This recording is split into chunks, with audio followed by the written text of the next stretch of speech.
Assalamualaikum and welcome to my YouTube channel BioHub. Today we are going to study chapter number 10 gaseous exchange, and the topic we are going to cover is gaseous exchange in humans. Gaseous exchange in human के लिए एक special system मौजूद है that is called respiratory system. Respiratory system is divided into two main parts, the air passageway and the lungs. First of all we are going to cover the air passageway.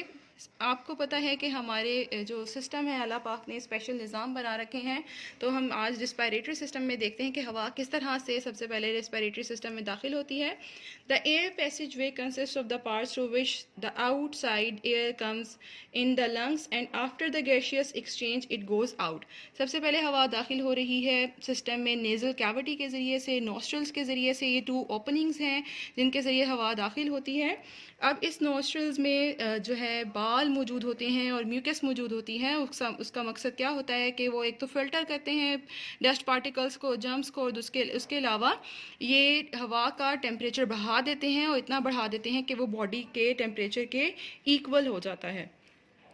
Then हवा जो है वो it goes into the pharynx.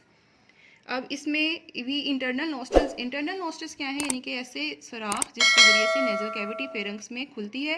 Pharynx जो है वो muscular passage है. Muscular passage ऐसा passage होता है जिसमें फैलने और सिकुड़ने की, कॉन्ट्रैक्ट करने की और रिलैक्स करने की कैपेसिटी, सलाहियत मौजूद होती है. अब फेरेंक्स जो है वो then it opens into larynx. Larynx cartilage का बना हुआ है और ये एक छोटे से सुराख जिसको ग्लोटिस कहते हैं, इसके ज़रिए से फेरेंक्स लेरिंग्स में खुलता है. ग्लोटिस के ऊपर एक छोटा सा फ्लैप मौजूद होता है, एक ढक्कन मौजूद होता है, ताकि ग़िज़ा जो है वो सांस की नाली में दाखिल ना हो. इसके लिए एक ढक्कन मौजूद होता है. जब हम खुराक को निगलते हैं उस वक़्त ये ढक्कन बंद हो जाता है. इस वक्त जब हम खुराक को निगल रहे होते हैं उस वक़्त हम सांस नहीं ले पाते. इसकी वजह यही है कि वो ग्लोटिस जो है वो कवर हो जाता है.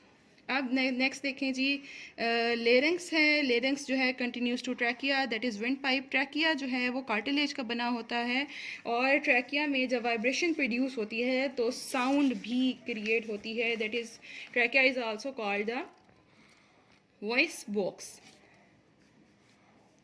और देखें अब यहाँ पे ट्रैकिया है. ट्रैकिया जो है वो मज़ीद दो पार्ट्स में डिवाइड होता है, और दोनों जो पार्ट्स हैं वो अपनी अपनी साइड्स के लंग्स में डिवाइड होते हुए, ब्रोंकाई में डिवाइड होते हुए अपनी साइड के लंग्स में एंटर हो जाते हैं. Bronchi continuous. अब जब ये ब्रोंकाई यानी कि ब्रोंकस जब ये डिवाइड होगा ट्रैकिया टू पार्ट्स में, तो ये दोनों जो हैं वो ट्रैकिया क्या कहलाएगा, ब्रोंकाई, और सिंगुलर जो है वो ब्रोंकस कहलाएगा. दोनों ब्रोंकस अपनी अपनी साइड के लंग्स में एंटर हो जाएंगे, और वहाँ एंटर होने के बाद ब्रोंकाई डिवाइड होते रहेंगे और छोटे छोटे से फाइन जो है वो छोटी छोटी सी ट्यूब्स बना देंगे जिनको ब्रोंक्यूल्स बोलते हैं. और bronchioles end as fine tubules alveolar ducts. Alveolar ducts के एंड पे क्लस्टर्स ऑफ पाउचेस, थैलियों का एक गुच्छा मौजूद होता है जिनको एल्वियोलाई बोलते हैं. एल्वियोलाई सैक लाइक स्ट्रक्चर है, यानी कि थैले की तरह के, थैलियों की तरह छोटी छोटी सी ये स्ट्रक्चर्स होते हैं जो कि फाइन कैपिलरीज भी मौजूद हैं. गैसियस एक्सचेंज के लिए ये एरिया को बढ़ाती हैं और उसको मज़ीद जो है वो इम्प्रूव करती हैं.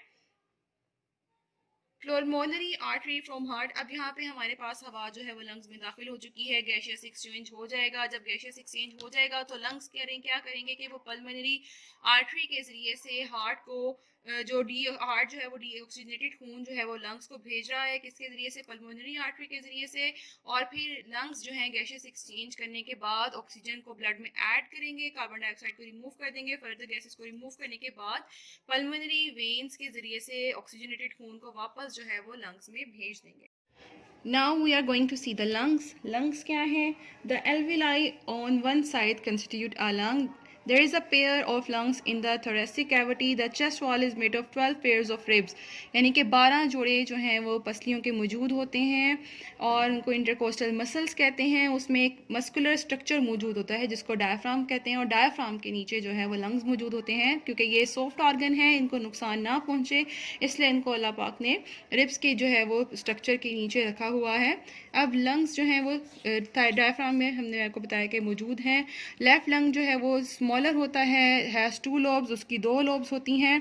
और जो राइट लंग है इज़ बिगर, हैज़ 3 लोब्स, और इसकी 3 लोब्स होती हैं राइट लंग की. इसमें lungs are enclosed by membrane, outer and inner pleural membranes. अब लंग्स के बाहर और अंदर की तरफ दो मेम्ब्रेन्स मौजूद होती हैं जो कि लंग्स को लुब्रिकेशन प्रोवाइड करती हैं। इन दोनों मेम्ब्रेन्स के बीच में एक लुब्रिकेंट मौजूद होता है, फ्लूइड मौजूद होता है जो कि मसल्स को की कॉन्ट्रैक्टिंग में और रिलैक्सिंग में, एक्सपेंडिंग में जो है वो इसको हेल्प आउट कर रहा होता है।